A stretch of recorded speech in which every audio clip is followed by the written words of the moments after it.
Hi everyone, it's Rachel back with the Shades of Orange, and today I'm here to do a unpackaging for the Night Worms, which is also a really good excuse to catch you up on what I'm currently reading. Now, if I'm a good booktuber, there's going to be timestamps down below in the description box if you want to skip around. But all that being said, let's get started. First, let's start with what I'm currently reading, and I am reading a translated epic fantasy series that starts with A Hero Born, which is all about kung fu. It's full of action and humor and adventure, and I'm loving it.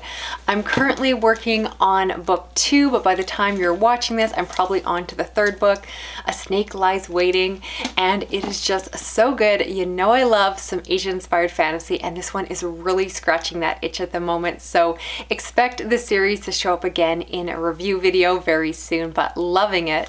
I am also making my way through The Name of the Wind, and as the time you are watching this, I'm hopefully starting the sequel, which is A Wise Man's Fear.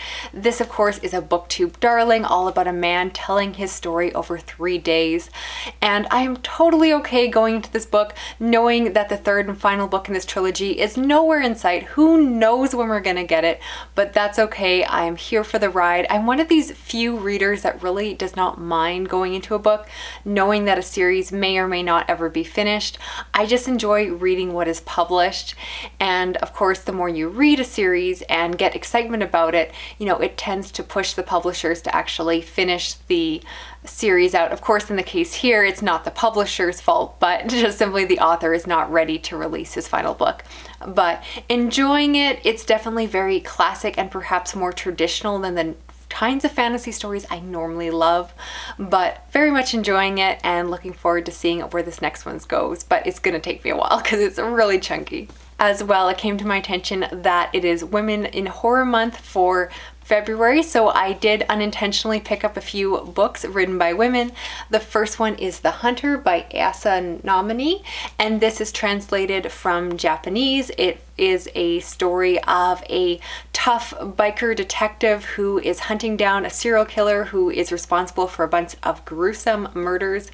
And while this supposedly reads like a police procedural, I'm under the impression that it's going to get supernatural or have a horror element to it. So far I'm really enjoying it, but I'm only 1 chapter in. By the time you're watching this, hopefully I'll be a lot further in or possibly even finished, but definitely enjoying where this is starting. And soon I'm hoping to be picking up Horrid by Katrina Lino. This is a young adult horror book that follows a young girl that is moving into an old manor with her mother. I understand this book deals with psychological horror or mental illness, whatever it will turn out to be.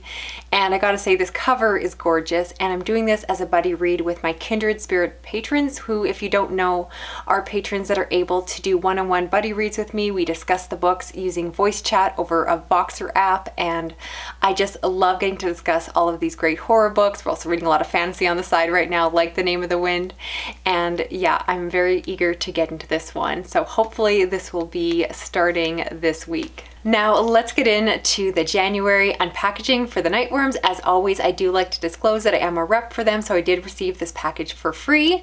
And as always, let's start with the books. The first one I want to talk about is C.V. Hunt's Horrorama, which is 3 novelettes by A.S. Comer, Lucas Magnum, and Matt Harvey. And essentially these are horror novelettes or tales that are supposed to be reminiscent of popcorn-fueled all-nighter movies. And so you kind of can see there's a little VHS popping out there. The actual cover is gorgeous. It's very nostalgic of old VHS tapes, and the stories themselves sound great. So one is about a security officer where there are strange visitors coming to the renters of their units, and he is told to call the police. Another one is about a group of friends that are going out camping in the mountains, and a woman comes along who is looking for her son, but they don't quite believe her story.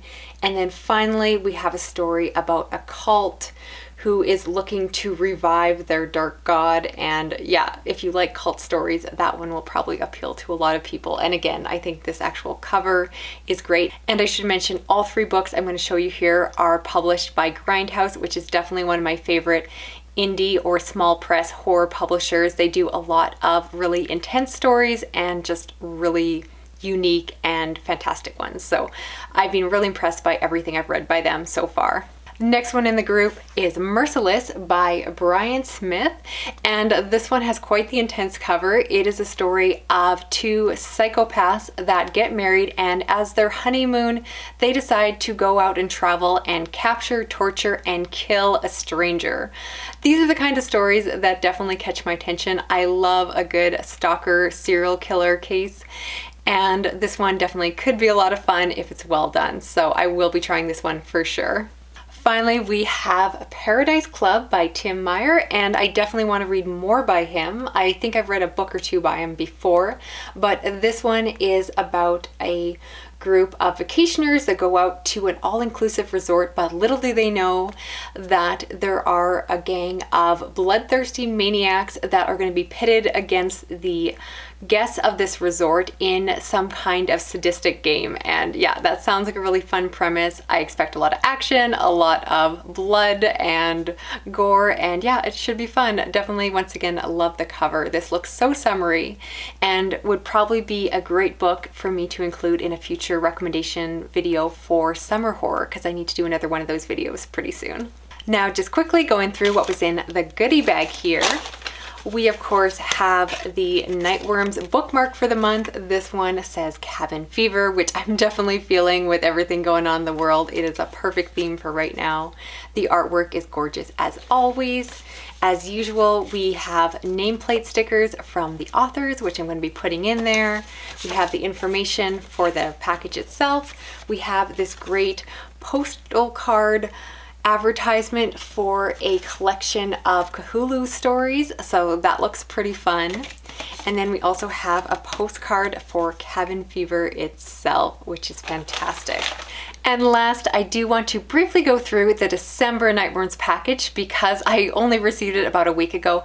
Not the fault of the Night Worms at all. In fact, it was very much the Canadian Post Office because it pretty much broke in December when everyone was trying to send so much mail around Christmas. So the Christmas present I got for my son, which we ordered in November, also showed up on the same day, to give you an idea of how delayed everything was.